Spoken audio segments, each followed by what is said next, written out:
You're listening to Tuned In with Raph and Nick Webb. Do you dress this well every day?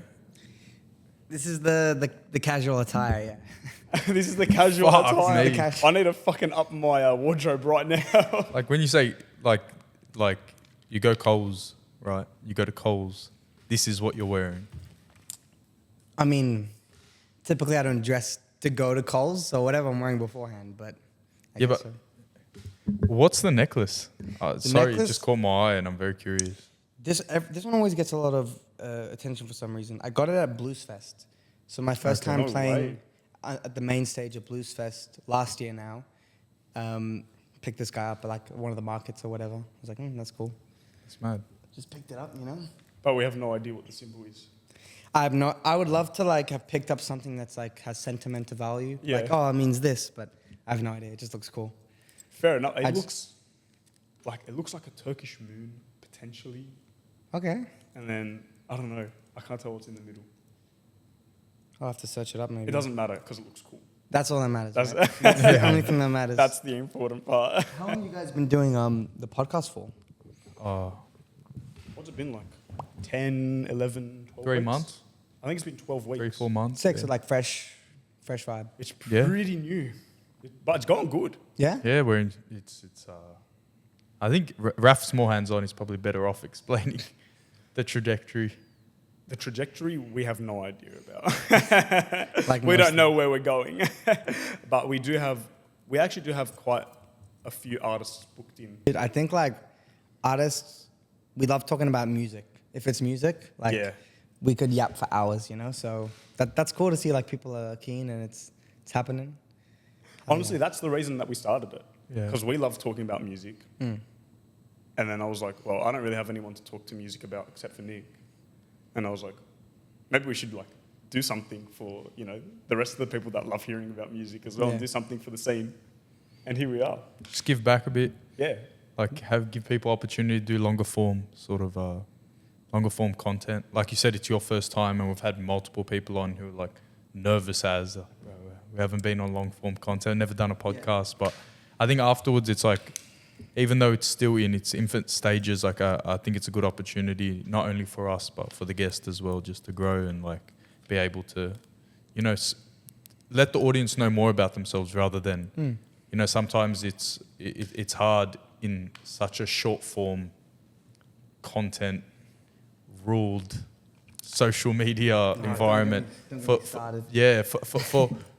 for artists to really let people know who they are, like give people a greater understanding of not Ben Swissa the artist but Ben Swissa the person, and I guess it's cool to be able to provide a space and an opportunity for people to do that, and we get to learn so much along the way. It's just a win-win-win. It actually is. We learned so much. That's sick. Do you struggle with the short form content as well? Because I saw your reaction. You were like, like, fuck that. Fuck. I mean, look, I think it goes both ways. I think it doesn't come naturally. I think to some people it comes natural. To some other people, it's another skill that you have to learn and to kind of build. But I think if you look at it as an opportunity to connect with people that like your music and create like a community, I think then it becomes cool. Like every time it starts to piss me off a little bit, I'm like, just like, you get a nice comment or someone's like, this song made my day. It's like, that's the stuff that sticks Makes with it you. worth it. Yeah, it makes it worth it, right? Yeah. Otherwise it's, fuck, I don't want to edit videos. Do you do all the editing and stuff yourself? Yeah, most of it, yeah. Sometimes I got a videographer buddy of mine that we film some stuff together, but besides that, just me and my computer, one day a week. Hell yeah. So you book out one day for content Yeah. each week? Yeah, otherwise it starts to like, you're just chasing your tail and it starts to catch up on you, you know? Yeah. Bro, because I love your content. Thanks, man. Your content online is actually it's fantastic. Like for artists in general, I feel like it's a little bit difficult to make content that is engaging but also directly about your music. But when I yeah. say yours, I'm like, fuck, it's so good. It's just you, like you start with the guitar and then another instrument's popped in and then another one, and then you're just yeah. like, you're building the track yourself, and I was like, far out. Like, it's so impressive. It's actually gone. I Thanks, think you man. do such a fucking good job. Thanks, man. I'm not gonna lie, those videos take ages to make, but it's a vibe. Again, it's about the end result, which is like, if it does something for someone, then it's cool. Do you try to post every day? Or do you have a schedule? I'm so bad at this because like I haven't been good this week, so it's hard for me to answer. I try every day or 5 times a week. Oh, okay. Yeah, that's the goal, I guess. But it's difficult at the moment. I'm writing my next EP, so it's a bit of a different mindset. Like the past year, well, at least the past 6 months, I've had my first EP done. So I've just been kind of rolling it out and putting song by song. So I've just been in that mode of like creating content and all that stuff. But now it just requires a different mindset, you know, when you're creating and writing music, you get all like vulnerable, so you don't feel like putting out stuff as much. Yeah. So yeah, I don't know. I'm trying to still be on it, but I'm in a different mode at the moment. So Do you find yourself making heaps of content while you're making music, or do you find it harder to do that? I tried when I was making my last EP. Like we were in the studio and I just have a camera and just try to put it up in places. Yeah. But it just takes so much energy, man. Like Yeah, I know. you end up being like, and I didn't even use any of the footage. I recorded the whole, like we were in the studio for 2 weeks and I didn't end up using a single bit of the footage because like, it's, you know, I mean, I think the idea is to like have someone with you to kind of film and capture stuff. Yep. But I don't know. Some people do it really well and some people it's hard for. But I feel like I'm somewhere in the middle. Because I think like Nick and I have done a few things in the studio and like we've recorded and like tried to do like studio vlogs and diaries and stuff. Okay, I'm interested. How do you find it? We did like 1 or 2. Yeah. And they were pretty good. But Yeah. the thing is like, But you're right, it is energy. Like Yeah, it's so it's much energy. time-consuming. And Right. And instead of worrying like what's my next line gonna be or what's the next move in the song, in the back of your mind Focus you're on like, the content. how's the camera looking? Right. Is it focused? Is Right. it and you're like it like sort of separates your attention and it's harder to zone in on the task at hand. But 100% with like the second man cameraman, that's like a an cheat extra code. hand. It's It's a lifesaver, but again, that's a budget thing, and yeah. I guess it's something you have to just do when you're starting out and early on, and you can't afford to have someone follow you around with a camera Yeah. 24/7, you know, and edit videos for you. So it's just it's part of it. are you doing music full time now? Is this your full time gig? I graduated high school. It's 2025 now. Last year, I think last year. Yeah, I graduated high school last year. So like you did the HSC in 2024. Somehow, the rule with my parents was I have to finish school, so I Yep. did the HSC. Yep. They didn't say I have to do well, so I did horrible.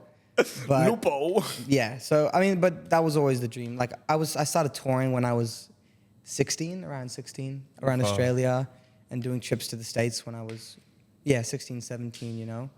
So I always knew, like, straight out of school, I was like, let's just go, Yeah. you know. So yeah, full time. Yeah. pretty All right. much. And when, like, obviously now it's become your full-time thing, but were you always hyper-focused on it in school? You were doing the tours. Were you going hard with the recording and everything? Were you making things by yourself? I think,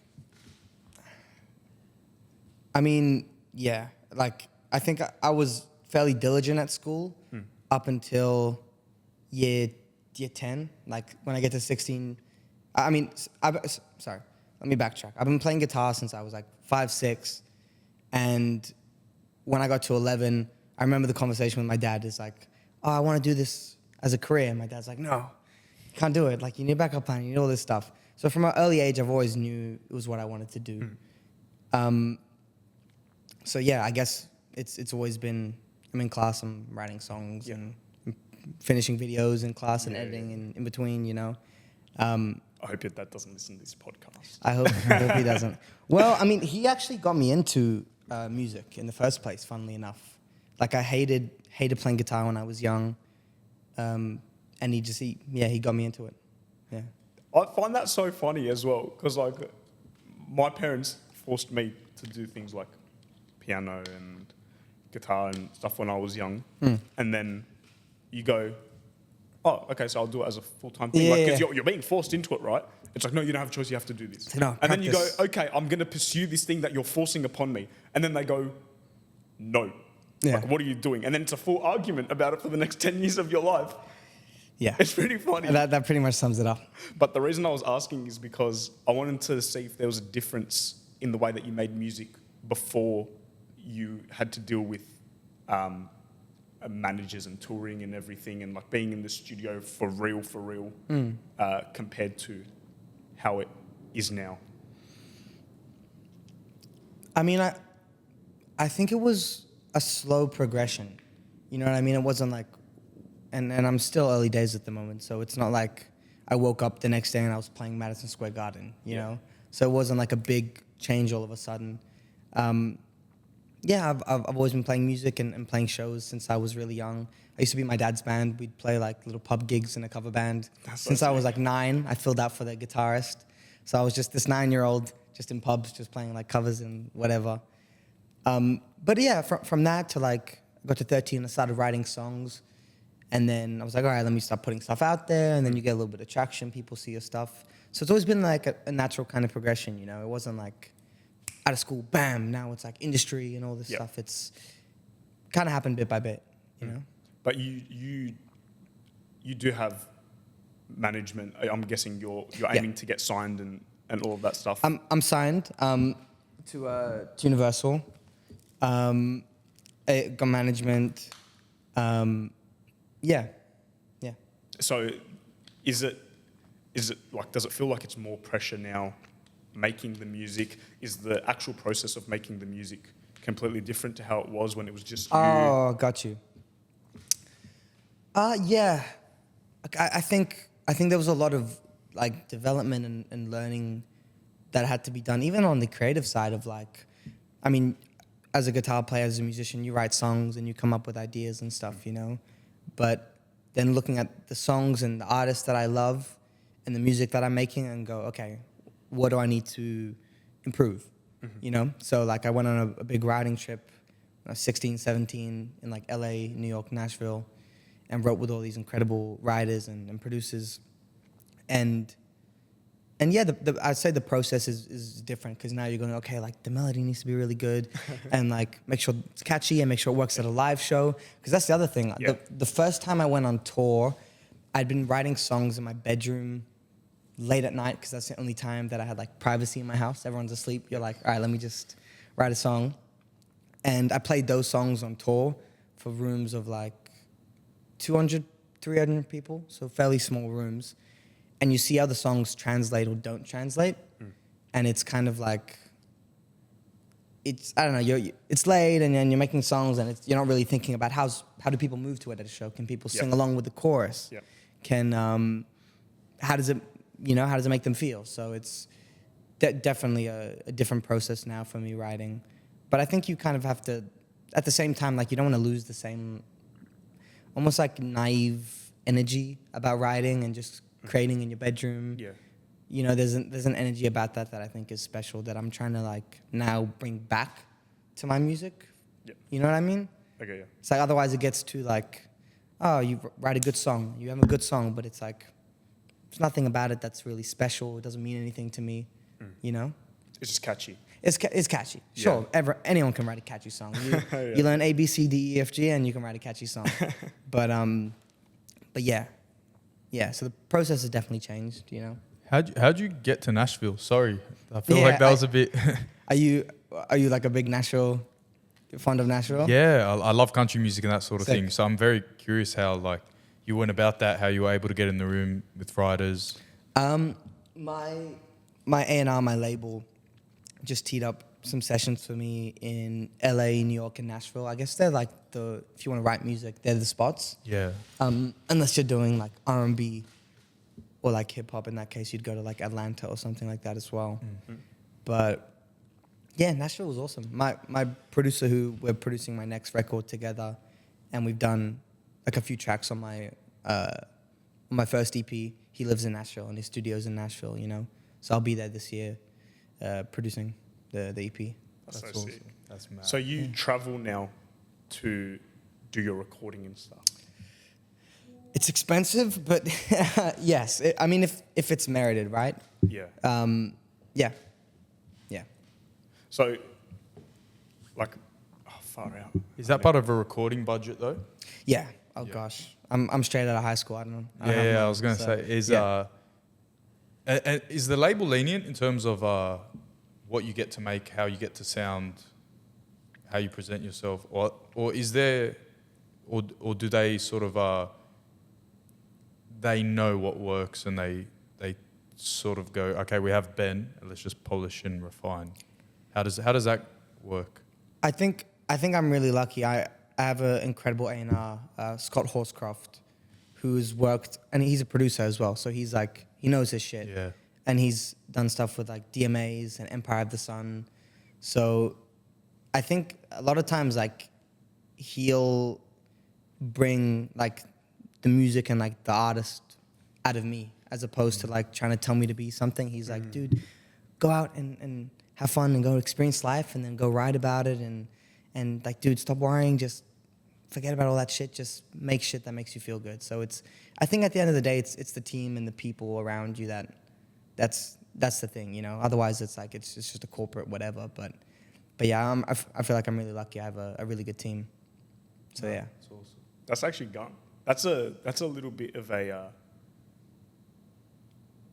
guess a different side of the industry. Like you usually hear people that are like in like horrible deals and, you know, like, I'm not allowed to release my music for 5 years now.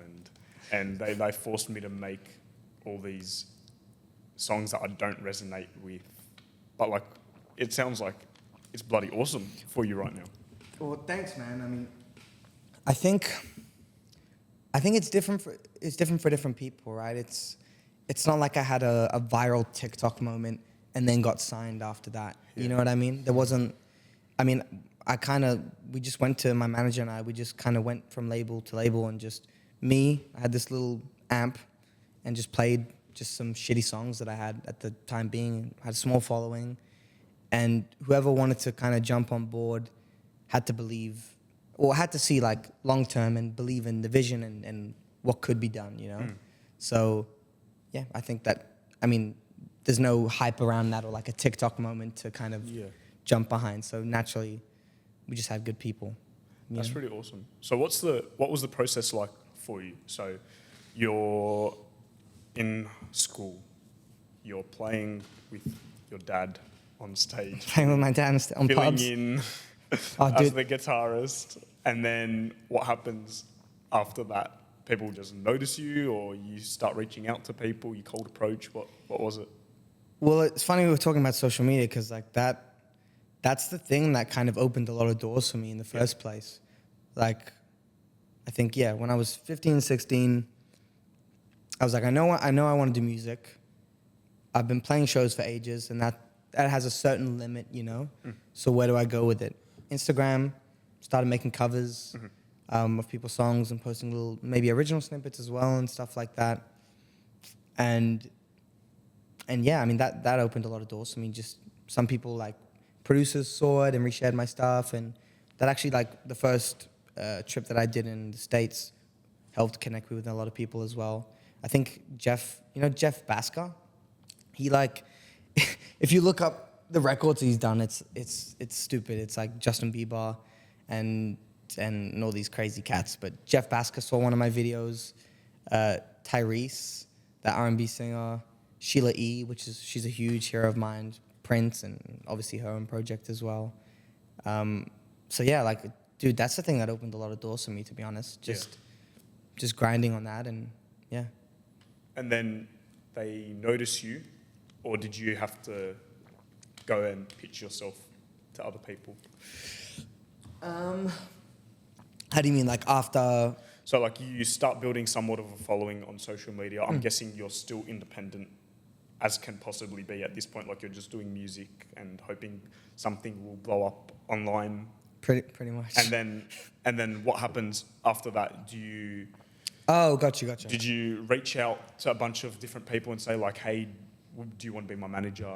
Or like what is kind of the timeline to get to where you are today? Yeah, That's kind of what I'm getting at. I did this artist development course which my manager runs, and just learned a whole bunch of things through that. And then I guess it was a combination of the social media thing, and also I played a blues fest.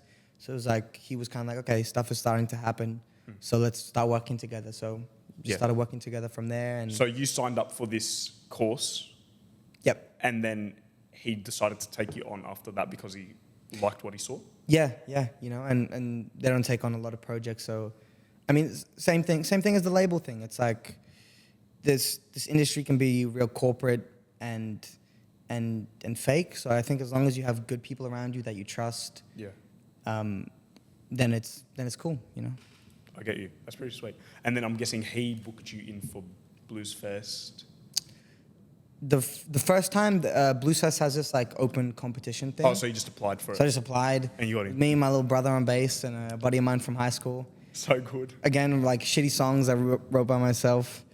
And then we just That's mad. played on one of the main stages of Blues Fest. I was like fucking 15. With your brother's mad as well. So sick. My brother's he's a little killer. But yeah, no, that was the first time we played Blues Fest, and then the second time, I don't know if we reached out or they reached out, but got to play Blues Fest, got this necklace. That's all that matters, right? Yeah, no, it was cool. What ethnicity are you? Sorry, curveveball. This is going to determine the course of the But entire like I conversation. said, the accent, and like I can't put a finger on it. Both my parents are Australian, so But I it sounds guess like slightly American. Like people are going to listen to this, and did you spend a lot of time in America? Do you reckon you picked up some? maybe, but not enough. Yeah, like it doesn't. Right, like yeah. I've only been there like 5 months in total. Yeah, that's what I'm saying. Like it throws me off. I feel like, I don't know, we consume a lot of media from America, a lot of international media, and also just, number one, as a singer, you don't really, I don't sing in an Australian accent. That would be really unsexy. Yeah. To sing in an Australian accent. I mean, some people can do it well, but not myself. But that and... Oi, mate. Yeah. But isn't it when you, I'm not even going to try. but when you sing, doesn't the accent go away? But you can force the accent. Yeah. Oh, okay. It's very Like forceful. you hear some Australian singers that are like, I come from a land down under. Yeah, okay, I get you. and it's like, The hairs okay. on my arms are like raised right now. Sorry, I won't do that anymore. No, Sorry. you're good. I don't know. And that, and just like, I love listening to interviews and just watching my heroes, which just happen to be most of them American, you know, Lenny Kravitz and Jeff Buckley. And just that was my childhood. Just fucking watching my heroes play and watching them speak and just being immersed in that whole thing. So That's mad. maybe that's pretty lame though. I've picked up an American accent from YouTube. No, but like, because Thanks, YouTube. I feel somewhat old saying this, but I feel okay saying it because you're the age of my younger brother. So it's like, Oh yeah. I feel there is a difference in like, although it's not that many years, there was this weird point to whereas he was on technology a lot more than I was on technology, even though like the year difference is not substantial at all. It was just like this breaking point where the iPhones were getting just introduced as we got to the age they were, and it's weird because I could completely, like I didn't grow up watching anyone really. Right. So it's like a weird idea that from a young age you get to grow up watching your heroes, and it would have like just influenced you from a much younger and much more spongy age where you absorb so much. So it's actually like, this is maybe a good iPad kid moment. You know what I mean? I'd like to think I wasn't an iPad kid. I hope. My little sister's an iPad kid. So. God, I hope I wasn't like that. Yeah, bro, we're treating him like he's 6 years old. Like, come on. No, but I was like, there was a difference. I remember it because. No, to be fair, like I grew up watching I grew up watching a lot of YouTube. I think like even from like year 2, 3. I loved like Chris Angel and I Fear love Factor. like Mike and like. Okay. And like Superwog and stuff. So like, Superwog. I did used to walk around like putting on accents and stuff as well, for sure. My parents used to go to me like, "What nationality are you today?" Today? Yeah, Oh shit. Because Okay. I used to like put on just like all the accents. Like Mike Johnny would have like all these different characters, and Superwog has all these different characters. Do an accent. No, I'm not Do gonna an do it. Asian gotta do- accent. No, I'm not gonna Or do maybe an Indian one. Do an Indian There's one. no You gotta do chance an- No, please. I really want to see what your accent is. You gotta do an accent for the rest of this interview. Just have to cut it out of the pod. Just be the most racist shit ever. I'm Cancelled. definitely not going to get us cancelled right now. No, but yeah, it's interesting to see that even though it was such a small gap. Yeah. I mean, yeah, I guess whatever The- you're fucking interested in, it's a tool, right? So I just spend all my time going, okay, who are my favorite artists? Bam, bam, bam. Okay, who are their favorite artists? And you just go down this rabbit hole of like, that's how I discovered music, and like I guess I listened to a fairly broad range of things, and that's how I discovered it. It's like, okay, this person listens to this, and D'Angelo listens to Prince, and Prince took some stuff from James Brown, and okay, James Brown, fucking just trace it back and back and back, you know. So it's a good tool in that sense. Have you read the book Still Like an Artist? No. It's like this little picture book. And funnily enough, the man who introduced me to it is going to be on in a few weeks, Johnny Blois. Yay. And it looks like a little children's book. And it's crazy because it says exactly that. It goes like, as an artist, if you're inspired by something or you love Michael Jackson, you go to Michael Jackson and you do like a tree. You find out who his 3 favorite artists are. Yeah. And then you find out who those 3 people's 3 favorite artists are as Yeah. well. And then you've got like a good 12 artists, if I'm doing my maths correctly, Dude, don't ask me about maths. Got it. to go and investigate and research and find out about, and you will be influenced by different aspects of them, of those people, different parts than what those other artists would have been influenced by. So you end up finding like Yeah. really unique things, even though like you love all the same types of artists and music. Well, that's the thing for myself. Like, I actually make a solid effort not to try listen, and unless I'm discovering some new music, then it's like fuck it. But I try not listen to anything, like to take direct inspiration from my own music when I'm making music. Nothing in the past, at least 10, 15 years, you know, because It's crazy you say. okay, because I'm interested to hear what you think as well, because it's like you have the source, right? And then you have, like we said, it's a tree. So this person kind of did that thing, and they do that thing, and they take it to this. If you're taking inspiration from the leaf of the tree, they have already taken from all these other people Yep. and made their own thing. So you're kind of just taking from someone who's always taken copying from the leaf. right? Go back to the original thing, Yeah. and take from that, and get inspired by that, and then know what everyone else is doing, but then do your own thing from that. Because I feel like that's when you start to get into like territory of a lot of people sounding the same. It's 100%. because of just like you're inspired by someone who was inspired by someone, which is cool. Like I love Bruno Mars, but I listen to Bruno Mars and I'm like, okay, cool. Now who did Bruno Mars listen to? And then like, Yeah. let me take inspiration from that. And then Yeah. you trace that back to like, Because otherwise you're looking at the current music scene and you're just making the same music as everyone else is making right now. Yeah. Like you really won't get any sort of variety yeah, at all. But the reason I said it was crazy is because Yeah, we were yeah. listening to some Ben Swissa bangers Oh. before you came in. Thanks. And we were like, who does he sound like? And like the closest thing we came to, and I want to hear what you think your music kind of falls into if you had to categorize it. We were like, it's like a little bit 80s. yeah. It's like a little bit old school. I think that was Hush. It was Hush. That Hush, was the yeah. 80s. Hush has an 80s vibe.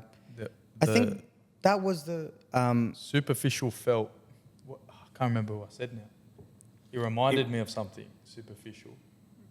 I don't remember what you said either, to be fair. superficial. I'm trying to think. What did it remind you of? Like Justin Timberlake vibes. Okay, it was something along those lines.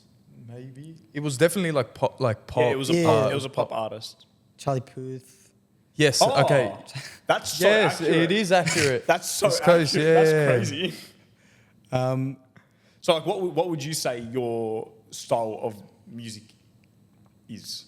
I think it's And don't do the Billie Eilish. It's Ben Swissa. it's bent now. I think it sits somewhere under pop at the end of the day. You know, it's also hard for me to say because the stuff I'm making now is quite different from the stuff. Well, not quite different, but it's different. It has a different vibe to the stuff I've released, and I've only released 3 songs, you know. So What are you making now? I'm making my second EP. Give us a peek. Oh, no, Genre-wise, what are the differences? Genre-wise, I was gonna say I'm not playing you any Are you gonna shitty play? demos. No. No, I think you should. Oh, we'll cut it out if you're really uncomfortable. But yeah, surely you could show us. I'll play you guys something later. Hell All right, yeah. man. To the viewers, eat a dick. Who am I inspired? I guess, I think the thing for me is people come to my shows and they say like, wow, like it's so different from the record. Like the record it's kind of pop and it's cool, but then we come to the live show and it's a completely different experience. So I think for me, it's like whenever I'm on stage and I'm playing with a band and I just get lost in it, like that's the thing for me where I'm like, kind of the stars align. So I'm trying to now bring that feeling and that energy into the studio and onto the record. So and like you listen to bands like The Police, they do that really well. Lenny Kravitz does that really well. Who else have I been listening to? Mind blank. But yeah, a lot of Police actually as well, which is cool. But yeah, it's like more of a live energy, you know what I mean?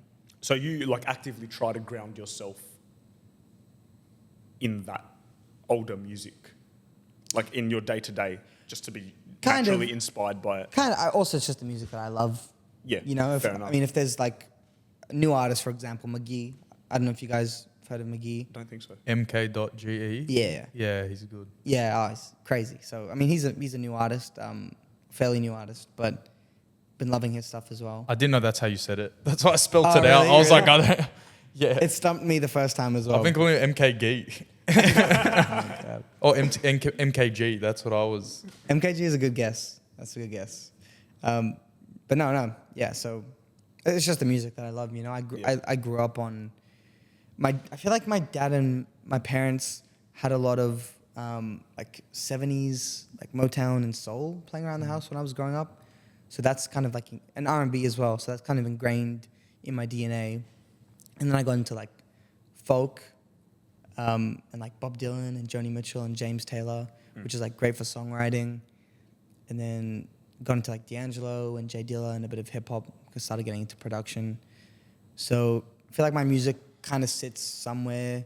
I feel like this first body of work that I created, I tried to find the perfect balance of all those things. And like, this is me for the past 19 years. This is what I sound like, you know? Yeah.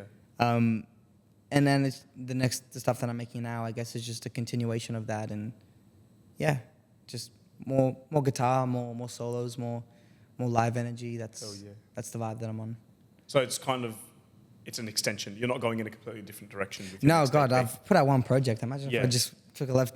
This next album's going to be only acoustic. The EP's not out yet, is it? It's not out now. Yeah, I was going to say I haven't heard anything from it. So when does that come out? Do you have a date yet, or it's kind of we'll just wait and see? Shots on my phone somewhere. I'm putting out another one of the songs off my EP, Feeling Lost, in February. So that one, and then I've got one more, and then that'll be the whole EP. Is there a specific reason you pick your release dates, or? Or do you leave it up to management? To be honest, I mean, they kind of determine management label. They'll kind of sort that stuff out. Do But they pick particular days for certain reasons, do you think, or you're not too sure? particular days, I don't know. Or dates, sorry. Dates, I think there's what we've tried to do is put out a song a month.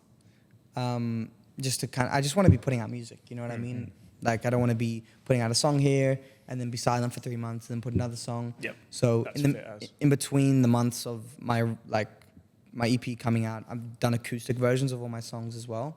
Mad. So I've got those coming out as well. So it's like a song a month, and then ideally I finish my second EP and roll straight into that. So it's just expect a Ben Swissa song every month. That's so good. That's awesome. That's great for Ben Swissa fans. That's great for the great small for the amount whole of Ben world. Swissa fans that there are. No, I'm sure there are probably even more than you expect. Like, I've been to a few shows now. Shout out Sarah, actually, for putting me onto it as well, because she was Legend. like, just come to a Ben Swissa show. Which show did you come to? What was the first one? Well, I came to the one that you had across the road from UTS on the corner. Oh, the jam night? That was gun. That was so good. Thanks, I saw you at South by Southwest as well in the little gyoza shop as well. That was a funny show, dude. Where people were, I think it was, actually it was probably Sarah and her husband saying like, I should have been on the audio. Like she was complaining to me about something. I can't remember the sound exactly of that what show was, it was really funny. Interesting, yeah. But to be honest, like I usually pride myself a little bit on being able to pick up on things. I think I was just so immersed in how brilliant your performance was. Thanks, that, man. like it didn't affect it at all. Like I couldn't really tell. Thanks, man. And I am actually a little bit curious to hear about the live performance side of things because I was inspecting your setup the first time, and I was looking and I was like, he's got an Ableton Push 1. He's got a bunch of don't spill pieces my of secrets, gear man. there. Like I love it because like Nick and I have done a show together as well, and I love using the Push to put things together. Like it's awesome, but like you've taken it to a whole other level. Oh, I thanks, feel man. like it's gone. Thanks, man. I mean, look, there's some people. The reason I do the whole push and live looping thing is honestly it's just a budget thing. Like I don't have the money to tour with a band and to play with a band everywhere. I'd love to. Yeah. I do some band shows every now and then, and I'm recording with my band next week in the studio. But I just can't afford it at the moment. So it's like, okay, how do I make the best of my thing? And I still want it to be a high energy show, but just me. So I'll have the little drum machine thing. I'll loop some bass, some keys. Yeah, and it kind of brings the highest energy show and the show that represents myself the most without having to get a band, you know? I get you. So that's, Push is great. And You got some synths as well, from memory. It's all on the Or computer, they man. MIDI. Yeah, it's all all MIDI, all on the computer. And I like it's this crazy coding software that I've downloaded that allows me to do it hands-free. Because you ever been to those looping shows where like someone's looping something, like they're doing like a one-man band looping thing, and it takes them like 4 minutes to get into the song. Yeah. And like by the time you've looped up the whole thing, it's like, well, now I'm just kind of uninterested. So I tried to eliminate that. So it's like, it's all on the computer. I've coded everything, so I don't have to press loop. I don't have to press record. It's coded. And then I just get to run around the stage and fucking play shit and and play So the song. sick. It is so sick. When you did the Ben Swissa and Friends show, I can't remember who it was. There was a producer in particular. Oh, Maxwell? Maybe it was Max. Finbar? Finbar. It was definitely Finbar. Legend. Shout out Finbar. like, have you worked with all these people before? Because like there were so many There were, amazing artists up there and amazing producers as well.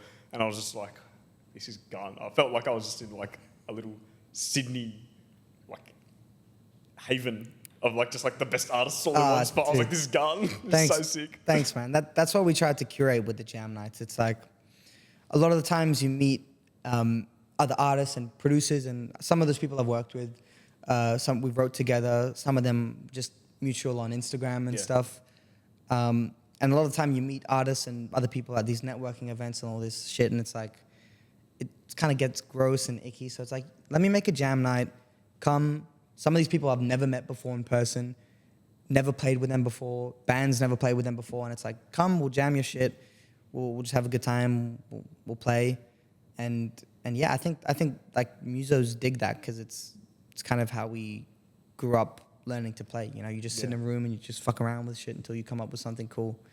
So yeah, I'm glad it felt that way because that's what we were trying to create. It's like just a room of like a bunch of cool cats in Sydney and some randos came up and as well and played, so it's cool.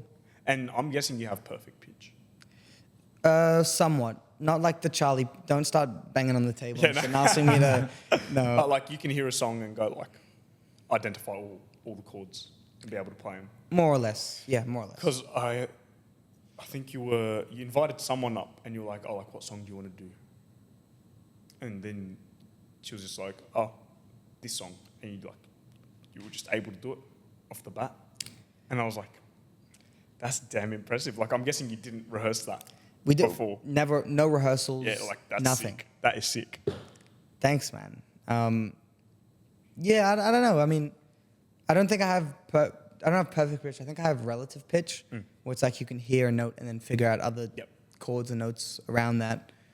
But there's also just like once you get to a certain level of learning your instrument, you can just pick up shit and like I don't even have to explain it to my bass player and my keys player. I start playing something and they just pick up on it, which is it's great. We have a little like telepathy thing going on stage, which is it's cool.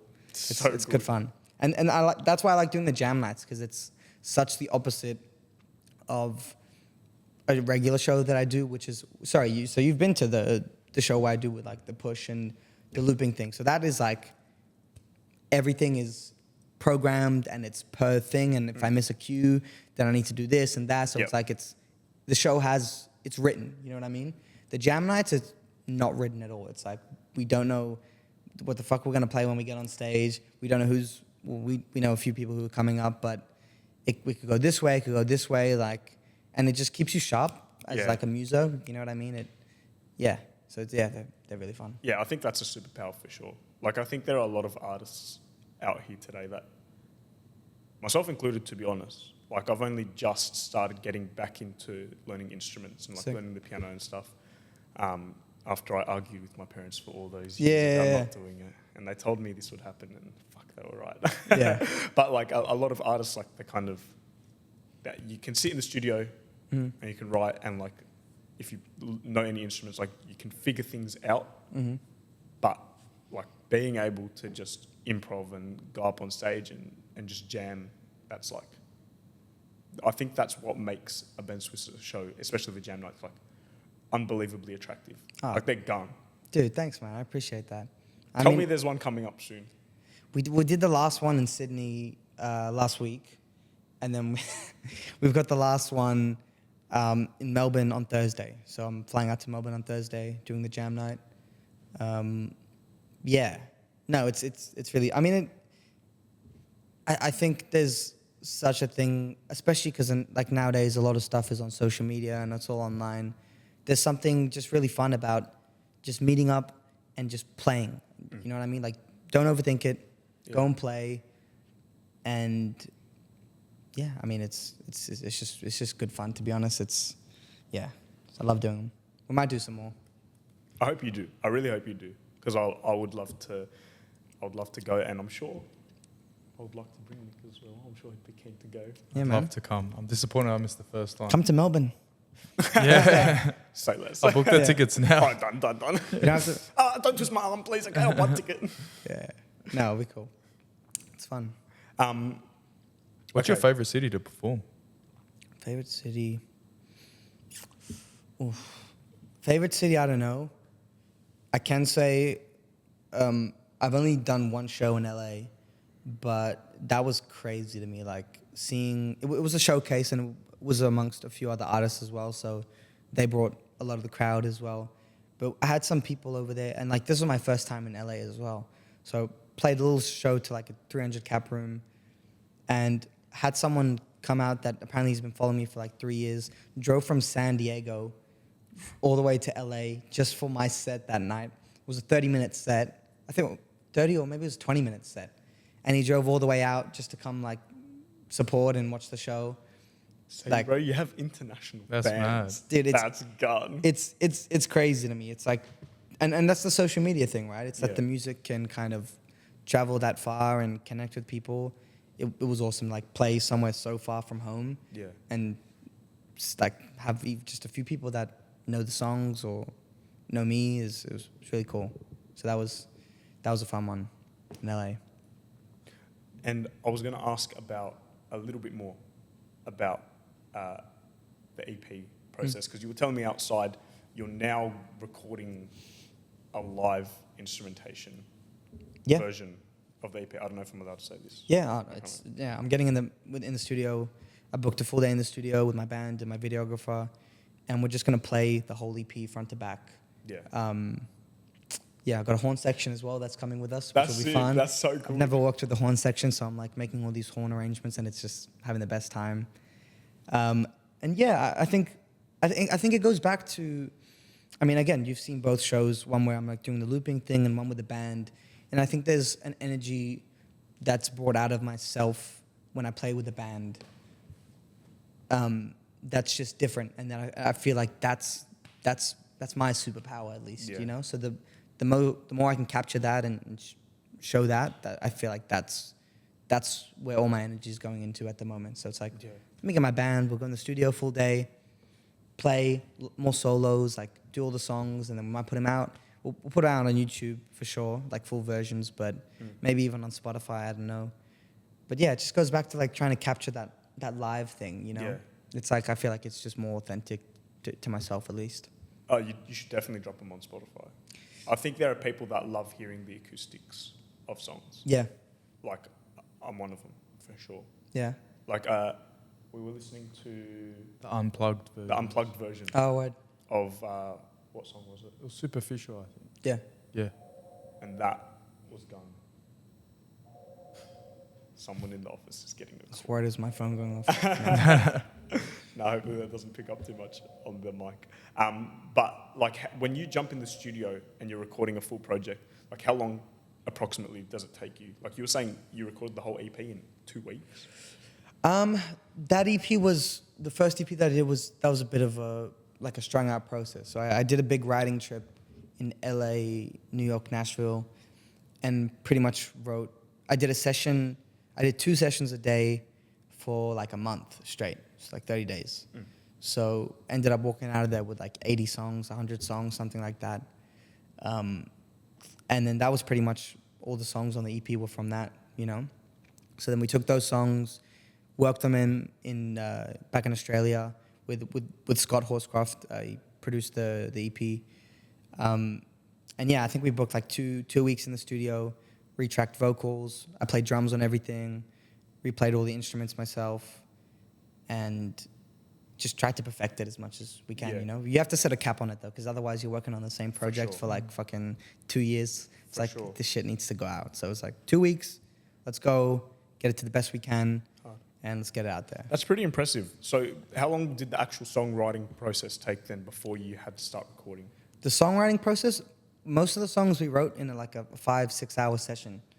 And You wrote how many songs in 5 or 6 hours? Like all of them? Well, no, one or song. one song No, per God. 5-6 hours? I was going to say, No, fuck, that's... God, dude. There'd be some shit songs. Yeah, I wouldn't play those ones. That's fucked.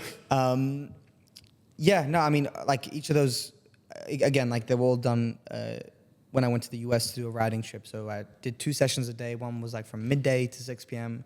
Other one was like 7 p.m. to midnight. So whatever you can write in 6 hours, Yeah, that's where we got the songs from. yeah. And then, yeah, we'd see. make little tweaks afterwards, but the skeletons and most of the parts actually were done in the session. So it's like a highly collaborative process when you're writing the songs. Oh, yeah, absolutely. I mean, I'm all for collaboration and working with people, and I think it brings something. I don't know. I talk to other artists about it, and some people love working by themselves and say like, no, I don't like to work with other people because it's like they change the sound or this or that. Yeah. And I think I sit somewhere in the middle. Like, there's something really nice about just doing everything by yourself, but there's also something beautiful about working with other people and them saying, you should try go there. And it's like, well, I don't normally do that. Let me try. And then it could be the most incredible song that you've ever written, you know? Yeah. So I love working with other people. Bro, that's good. And for the next EP, are you taking more of the live instrumentation feel into it? Because you were saying like you felt like it was a little bit lacking on the first one, and now you're doing this entire acoustic project. Is that going to spill into the next one by any chance, or it's going to remain pretty? I think so. Production. I think so. I mean, somewhere in the middle. I mean, not to shit on the stuff that I've put out. I love those songs, and they mean a lot to me. So love those songs. But I feel, if you've been to a Ben Swissa show, you've seen something, and you're kind of like, okay, the recorded music and the live show, there's something about it that doesn't line up, you know? So that's what I'm trying to kind of bridge on this next EP, you know? But like, I don't know if it's necessarily live sounds, live energy, you know? Because I feel like Purple Rain, Prince, that whole album, you listen to it and you can see the live show. Yeah. I don't know if you've listened to that album like top to bottom, but it's one of my mum's favorite albums. She's played it multiple times at home. You feel like you're at the show. It's fucking incredible. So, yeah, that energy, I feel like that's where it is. Yeah. That's where it's at. That is sick. Sorry, I've been hogging the questions. No, I'm enjoying I've just listening. been- Honestly, I've just been so Dude, I curious. can yap on. I'm just been ages. so curious. Sorry. no, I was gonna ask where. My accent's from. No. I'm fucking with you. Just got fucking shit on, mate. I was gonna ask, is there anything in particular that you do to whereas you draw inspiration, or is there almost like a little ritual you do to get in a mindset or a mode to create music, or anything that triggers, that you recognize that there's like a pattern of triggering creativity that you tend to lean towards? That's smoking a blunt. That is the easiest now. No. That's a good question. I feel like you got to be real honest with yourself when you're trying to write music. Like even if it's the night before or the morning before, sometimes like I'll journal just how I'm feeling or what's on my mind and what's been going on.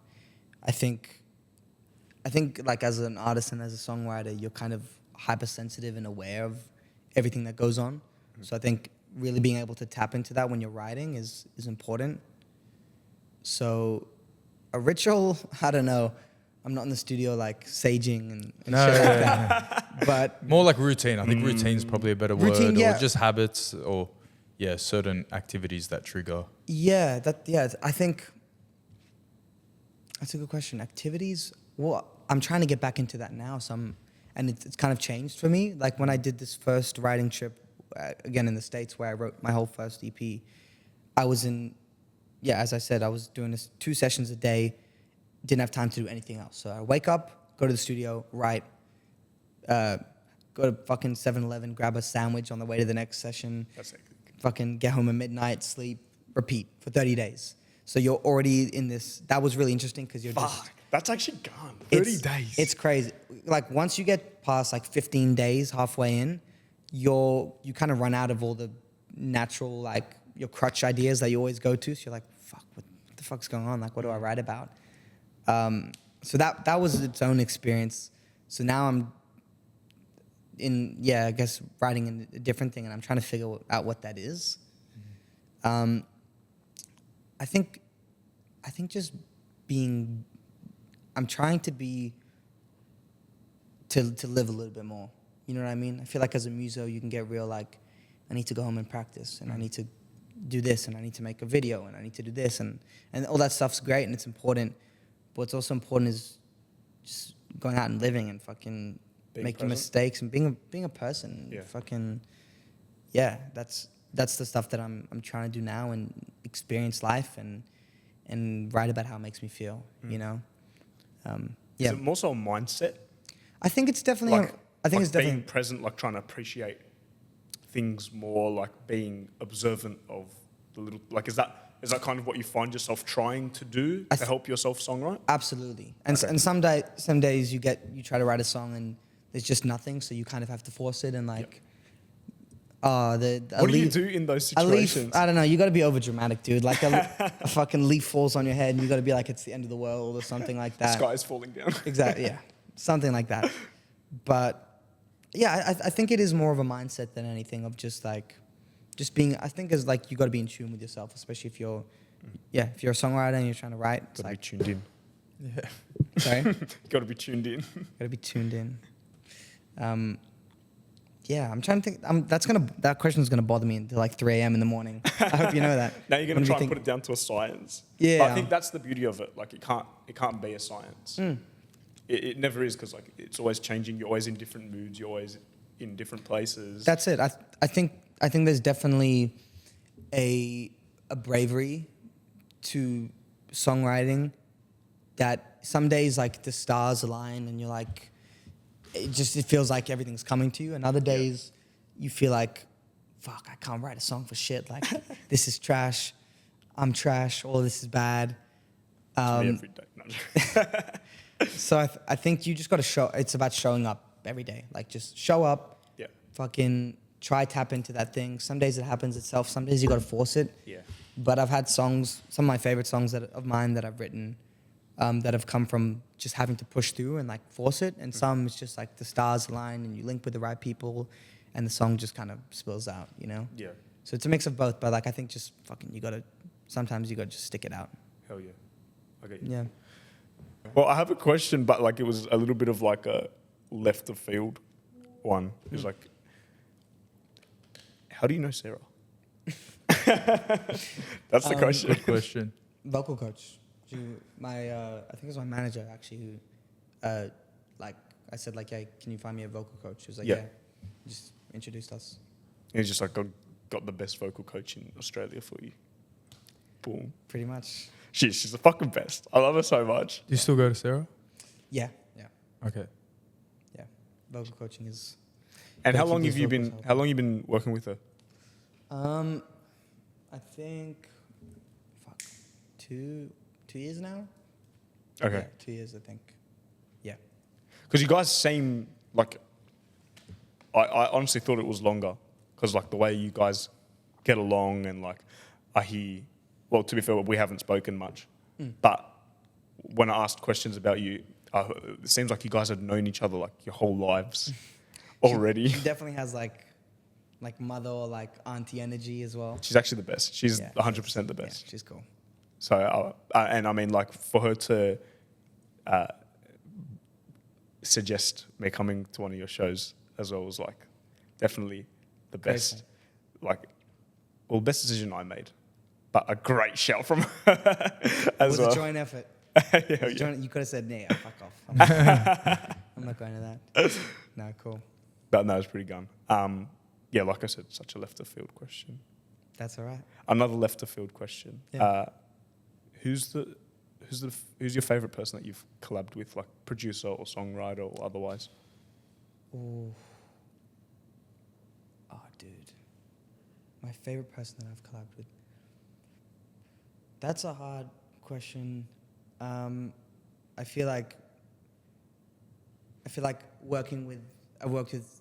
got the opportunity to work with so many incredible people, and each of them have brought something different out of me, and we've kind of brought something different out of each other, which I think is really cool. A session that I did love doing was writing Hush, which I wrote with Zone. Funnily enough, he's also done like Rush by Troye Sivan, and like he's doing No way. Kesha now, so he's doing incredible.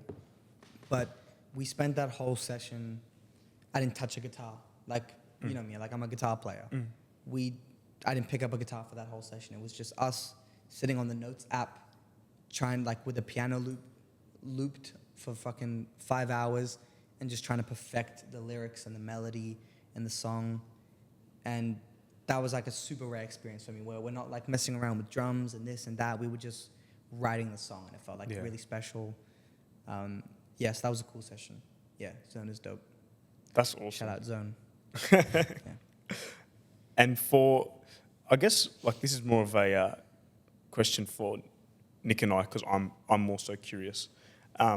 If there was an artist in a position like us, and we're like looking to move forward in a similar direction to what you're going in, like what's the first thing that you recommend? Is it like first build up your socials, or like just start cold approaching people, or do gigs, start network? Like what's the number one thing that you suggest?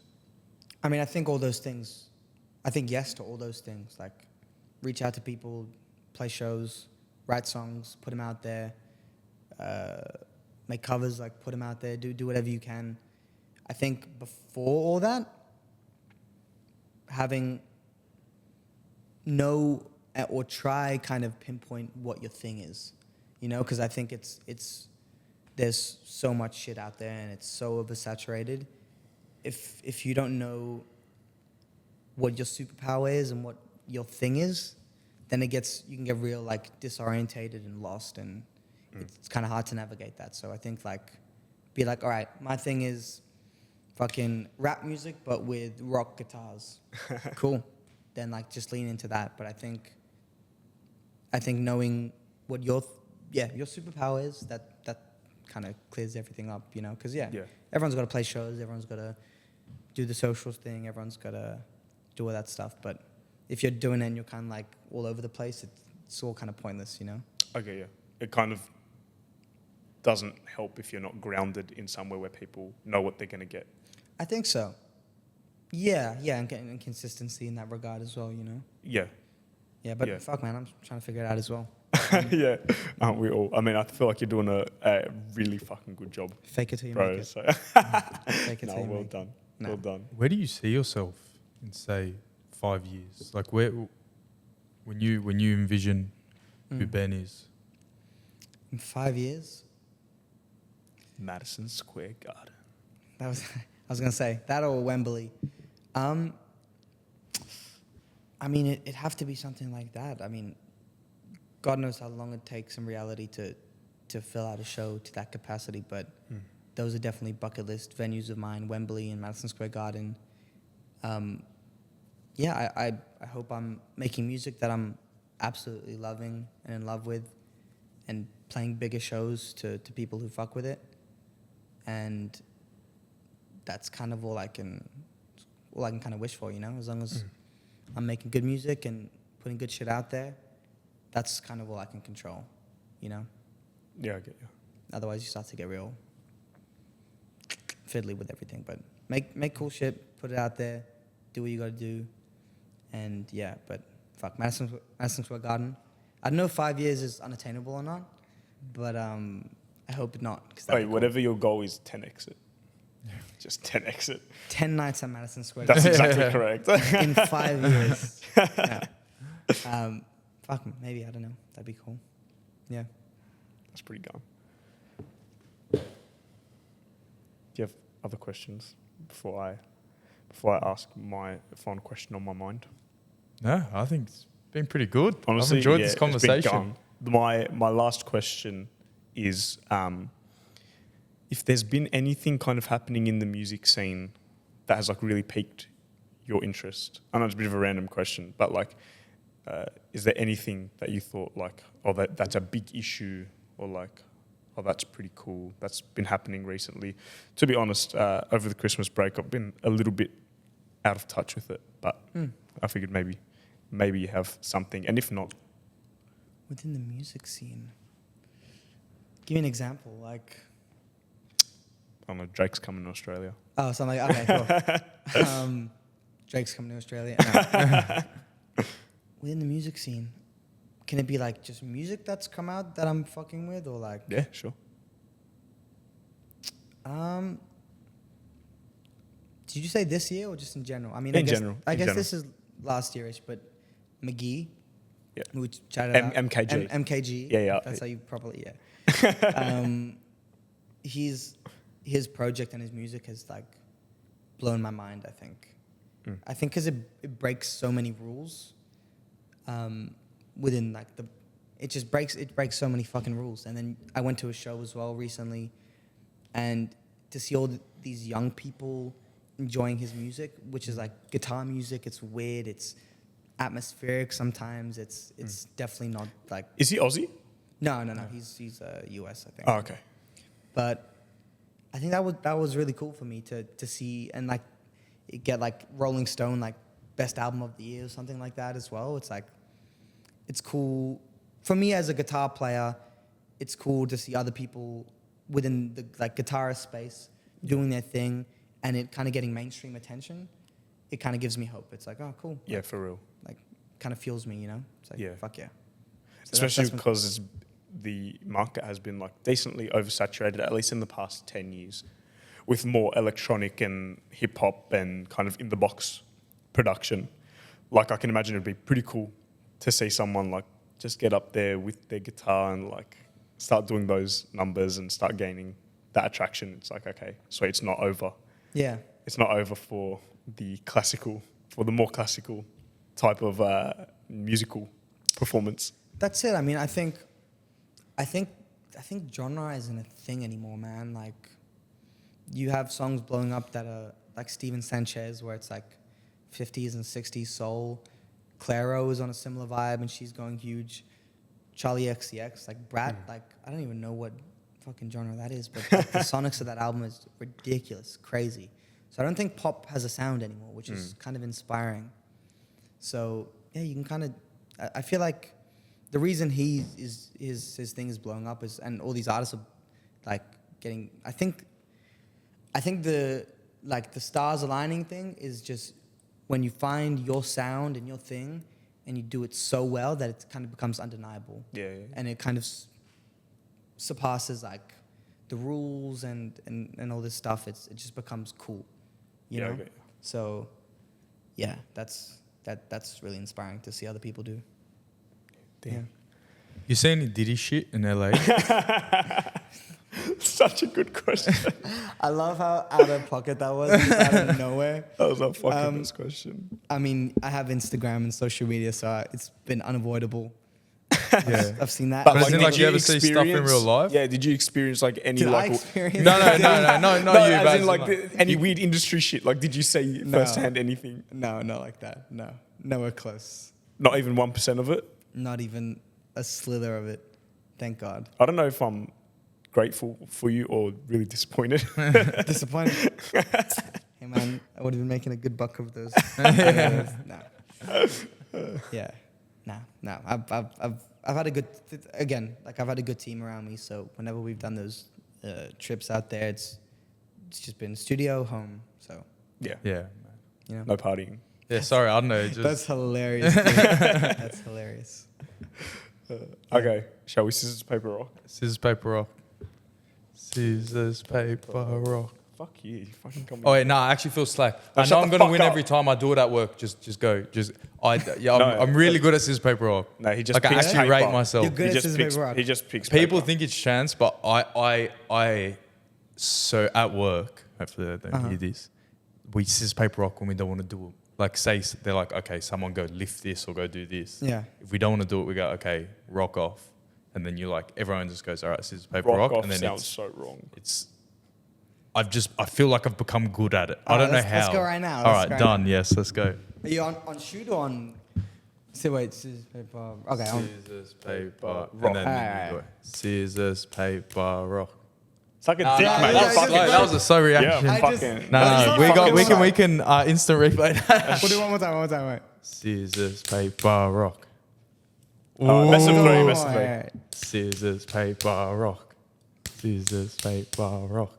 All right, fair enough. Yeah, I'm the best ever in the world. No, I'm joking.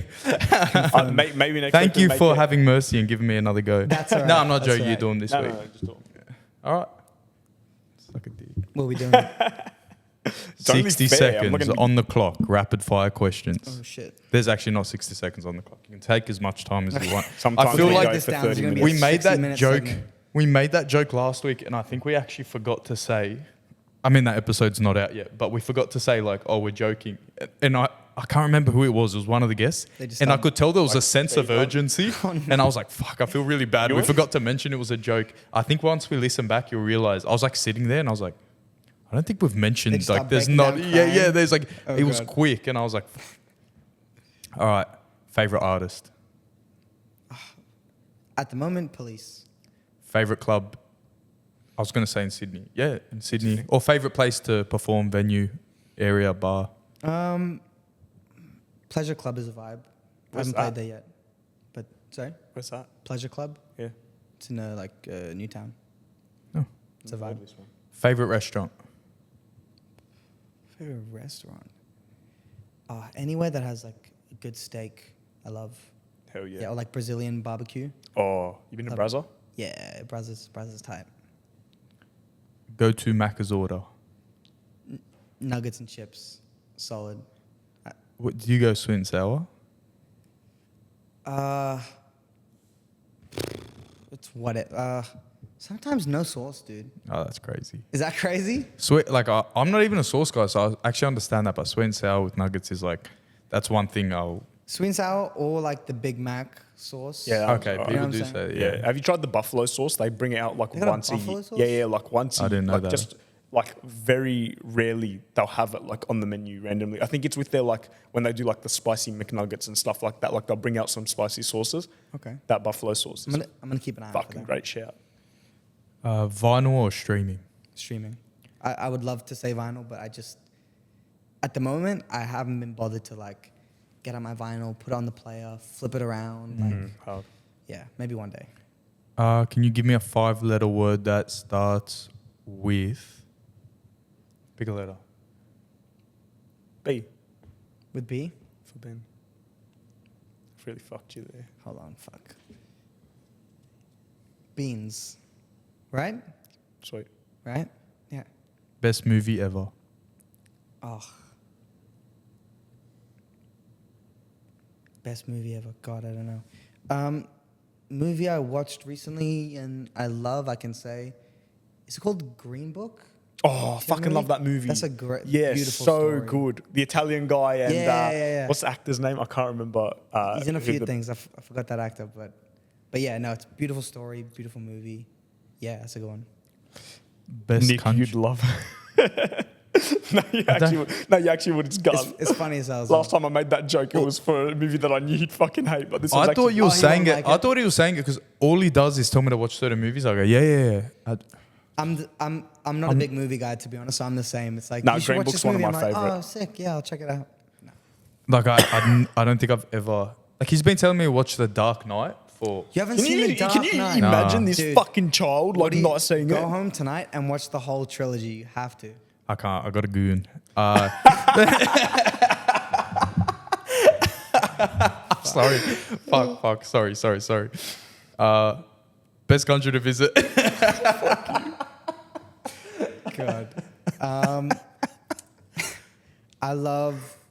I mean, I haven't been to that many places, but I love America. I love New York. New York, I fucking love. Yeah. Did you make your bed this morning? At the moment, I don't have a bed because I'm switching. I've set up my like bedroom like a studio. So I sold my bed before I got I'm trying to get like a sofa fold-out bed thing, and my dumbass sold my bed before it came. So I've been sleeping on the floor like a dickhead. Seriously, That's fucking hectic. that's funny as. That's gun. Yeah. I don't know why I think that's hectic, but like that's like the definition of like I'm an artist that's gonna fucking do everything it takes. Like you fucking sold your bed to make room in your studio to make it more studio-like. And like you didn't give a fuck about any repercussions, you just went for it. Like that's gun. I regretted it afterwards. Nah, I bro, mean, that's like that's hectic. Is it shit to sleep on the floor? It would Because be. I had it a was like a friend. mattress on the floor. Okay, Oh, that's not okay. too Yeah, bad. it's alright. No, that's Because I had Not a like mate who mattress like. like a little one of those. like a little thin one. Yeah, I get You're you. pretty much sleeping on Like more like a yoga mat. Yeah. So I had a mate who like went through sleeping on the floor, and then he was like, I felt so good sleeping on the floor. Nah, Then he really? bought the hardest mattress I've ever felt in my life. Like if you like, there's no. I was like, you might as well just fucking sleep on the floor. But his parents wouldn't let him, so he had to go buy the mattress, and it was like the hardest mattress I've ever felt. But he goes like it's the best sleep you ever get. Maybe it'd be good for you. I don't know. I can't imagine it would be, but maybe it would. There's something about it that's like you don't want to stay in bed. You know what I mean? Because you're like, I get you. "Oh, fuck this shit. So it's like yeah. Oh, that's a bit of a hack. Yeah, that actually Just buy is a a- shit bed. Yeah. You just have back issues by the time you're like 25. But at least you get music done. True. Have you ever gone viral online? Not viral. I had a video of mine that quite a few like heroes of mine and stuff like that saw. I did a cover of Red Room by Hiatus Coyote, and I think that did like, I don't know what it's at now, but last time I checked, like 600,000 Wow. views or whatever. That's calm. So it went around a little That's bit. pretty but viral. But not viral. Nah, that's pretty far. That's pretty good. Best snack in the studio. When I was in the studio making my EP, pistachios.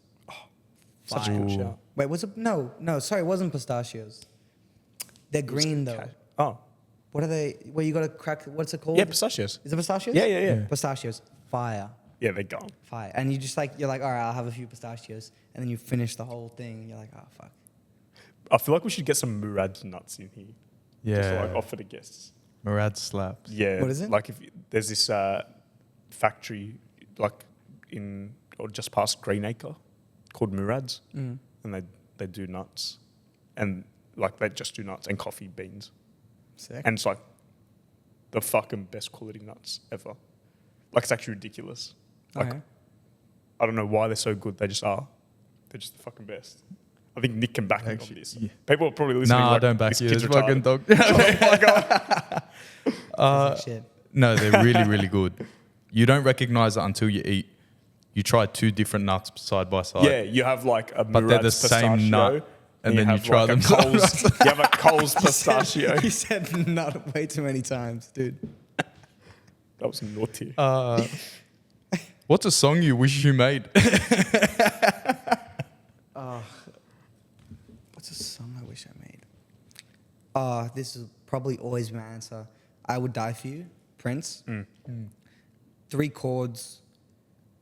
The verse melody is 1 note. The chorus melody is 2 notes. Beautiful song, perfect like example of just simple, beautiful songwriting. Love it. Yeah. You can only listen to one genre for the rest of your life. What is it?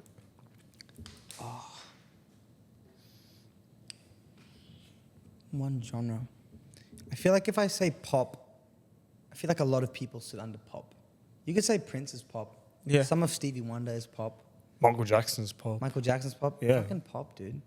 I feel Good like I answer. hacked that question. Dead or alive?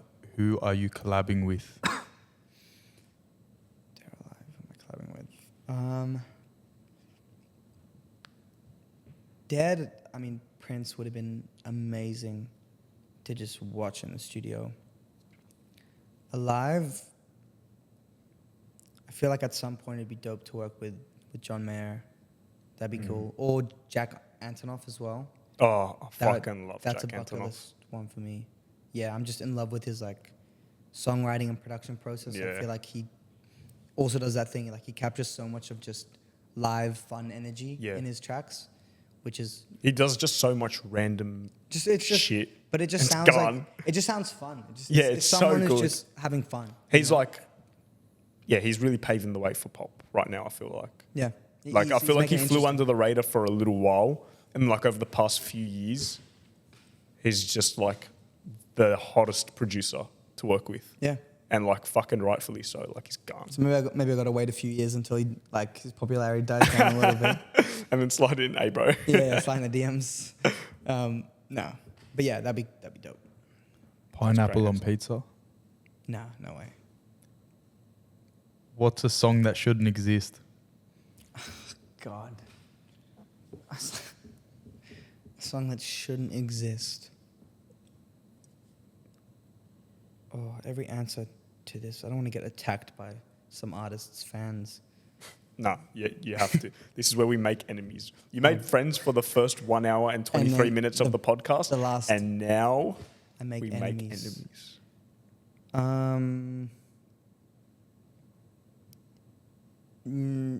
God, nothing. No, pass. Pass. I went through every answer in my head. I was like, nope. Yeah, pass. I think even through bad songs we learn things. Hard. You listen to a bad song, you're like, oh, that's shit. I won't do something like that. Now everyone's going to use that as a hack. All right, you're the only person who gets the pass. All right, thanks. So if anyone's listening and you're going to be on the podcast, No Ben passes. is the only person. I got it. Sorry, So- guys. First word that comes to mind when I say spaghetti. Bolognese. Has that been everyone's answer? Oh, someone said Carbonara. carbonara. Yeah. Oh, okay. You're DJing Cultured. a 5-year-old's Did you party? skip it again? No, Oh, it's not come yet? no. You're DJing a 5-year-old's party. What's the first song that comes out? I love candy. You know, but like the. Oh, yeah. You know the hop? I love candy. Yeah. Yeah, that's good. You That's seen a good Hop? answer. No, I have no idea what that is. I feel like you're the wrong person to ask for movie Don't worry. recommendation. Yeah, no, don't. He is. Who's winning a boxing match, a taco or burrito? There it is. A taco or a burrito. If they like had. They had That's the a boxing box. match. You said a taco or a burrito? Yeah. All You right. heard correctly. I had to double check. Probably burrito, dude. Correct answer. Because like taco, like one punch and his shell's gone, right? That's the right answer. Don't overthink it. It's the right Yeah, answer. is that the right answer? Yeah, that's the only one that actually has a correct answer, to be honest. You've written down a correct answer to taco. Yeah, that one's versus burrito. Anyone who says taco. We had one person who said taco. God bless him. I love him, but he was wrong. Depends. If it's like a stale taco. Okay, now we get interested. If it's a stale taco and it can't break. You know when they get really stale, they're like almost bendy and shit. Yeah, but the bread would still fuck him. He would. Like, he'd just roll over him and his guts would just go out the side. I The gotta be question honest, is a boxing match, though. I think it should be a wrestling match. like MMA. Burrito would fucking deck him, bro. You know we. But no hold bars wrestling, stab, stab, stab. Break a shell, stab, stab. You know what? Actually, maybe we should change it to that. Stab. Who would win a bar fight? Taco or burrito? Okay, does the answer change? Bar fight, burrito, boxing, maybe Nah, Probably put burrito. burrito's got a safe fucking answer. weight. Yeah. But I think we should, next week, let's do bar fight. Bar fight. Yeah. Favorite sound effect to use, Favorite and you have to sound? make it with your mouth. Oh God. One I used to do in primary school to like piss off my friends and do the loud like popping sound with your mouth there. Used to just do that in gone. class and shit just to piss people That's off. impressive. That's really loud. Yeah, that was a good one. It was like 50%. Don't test me. Please Do it. I'll do it right in the mic as well so it clips on it. No. No, it's gonna be an ASMR edit out of it. No. No way. What is the last dream you remember? The last dream I remember. I don't know if I have dreams, or if I don't like write about them immediately afterwards, I just forget them. Yeah, I think like a month ago, I had a dream, like I dreamt a song. I don't know if you've had this before. I spoke to a buddy of mine, he had this as well, but like you dream a song, like you write a song in your And head. it's gone. And then you wake up and then you like attract it immediately. Yeah. It wasn't the best song in the world, but That's hectic. It was like- you that actually was- remembered it enough to go and record it? yeah. But like That's when you're like sweet. full like REM dreaming. I don't know what the science is behind it, but that was weird. That's gone. Yeah, that's probably Creative the last process. dream I remember. You really work after hours. I work in my sleep, man. Get on my level. Not a lot of people can say that and mean it. It's You actually stand on business. that's it. That's crazy. That's it. If you weren't into music, what would you be doing with your spare time? I feel like Or doing? Yeah. probably probably visual arts. I feel like there's something visual arts or no, probably not dancing. Yeah, visual arts. I mean, it overlaps into what I do anyways a bunch, like with the videos, and, Content creation and stuff. yeah, and cover art and all this stuff. So, yeah, it fascinates me, but not enough to put like time into it. But in another life, maybe. Yeah. Fuck, I may have accidentally just deleted the question. Did you fucking undo shake? No, all good, all good. Yeah. What's the best concert you've ever been to? Best concert. Best Yeah. concert.